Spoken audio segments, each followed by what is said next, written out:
El planeta Júpiter.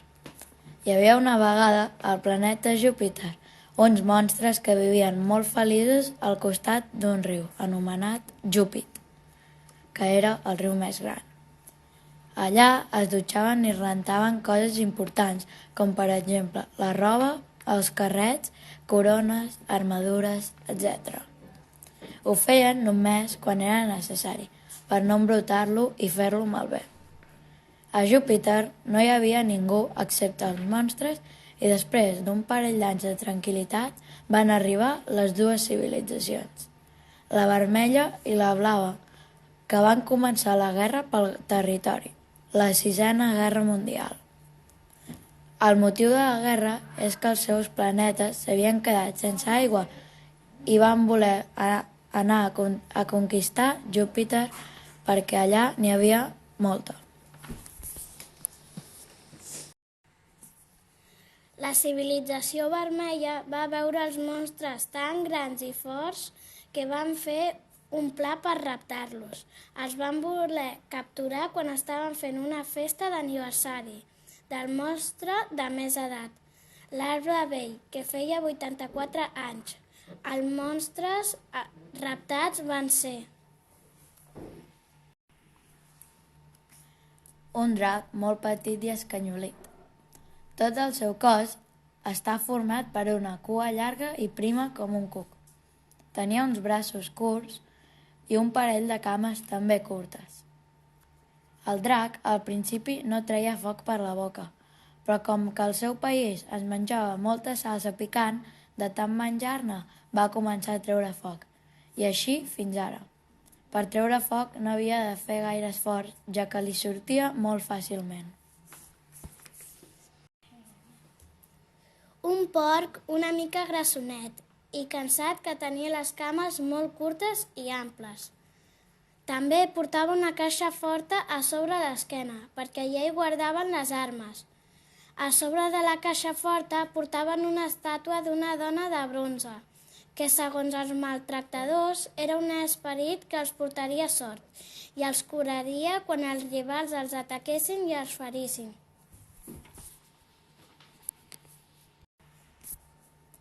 Un camell que tenia les cames normals com un camell de tota la vida, i era molt gran. El Jep portava una fàbrica que treia moltíssim fum, perquè allà estaven creant armes mortals i botiquins, però l'artefacte més gran que s'estava creant era una bomba nuclear. Un arbre vell que li deien així perquè tenia 84 anys. Era molt alt i esprimatxat.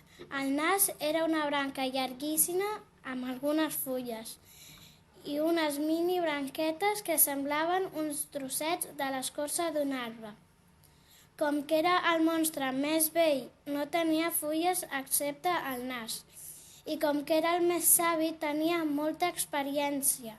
El van col·locar el primer perquè pogués localitzar els rivals a una distància extraordinària. A la panxa tenia una caixa registradora amb molts diners falsos, perquè els rivals el volguessin matar per agafar-li els diners i els altres monstres poguessin aprofitar l'egoisme i poguessin matar-los a tots.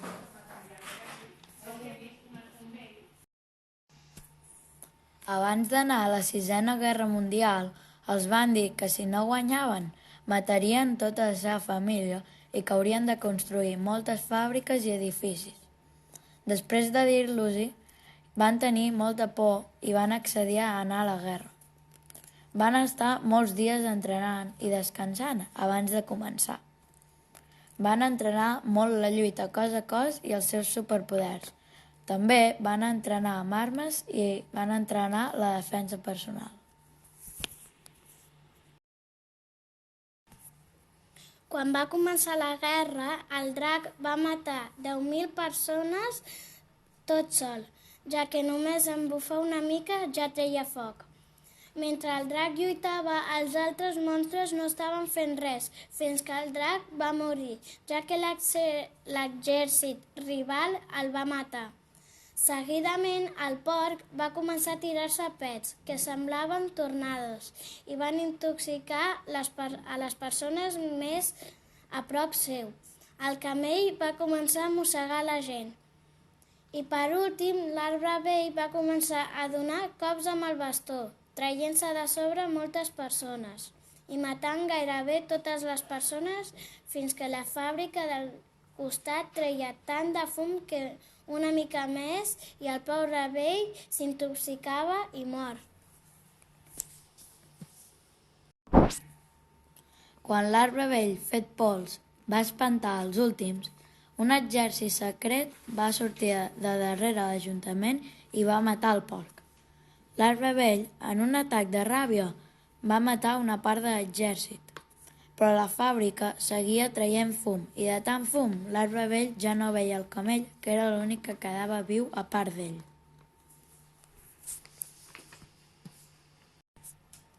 Després d'uns minuts, el camell i l'arbre vell es van trobar i es van alegrar de veure's i van seguir lluitant, fins que de les dues civilitzacions es van quedar amb poca gent. Després de dies lluitant, l'arbre i el camell van tindre una idea. I si li diem als reis de les dues civilitzacions si volen arribar a un acord? Ja s'ha mort molta gent i la guerra no serveix per a res, va dir el vell. Em sembla una molt bona idea, va respondre el camell. Van estar molts dies caminant fins que van trobar els reis. Estaven tots dos junts mentre els seus soldats es mataven. Els van escoltar atentament i van acceptar firmar l'acord que deia: Durant aquesta guerra de Júpiter ens hem adonat que no ha valgut la pena. Han mort moltes persones que es mereixien viure molts més anys i bebès que no han pogut néixer per culpa de la guerra. Donem la guerra per acabada. Van decidir firmar aquest acord i cada civilització es va quedar a la meitat del planeta. Per passar d'una banda a l'altra necessitarien una fotocòpia de l'acord. Després de l'acord, totes dues civilitzacions es van portar sempre més bé. Van viure feliços per sempre i no van lluitar mai més.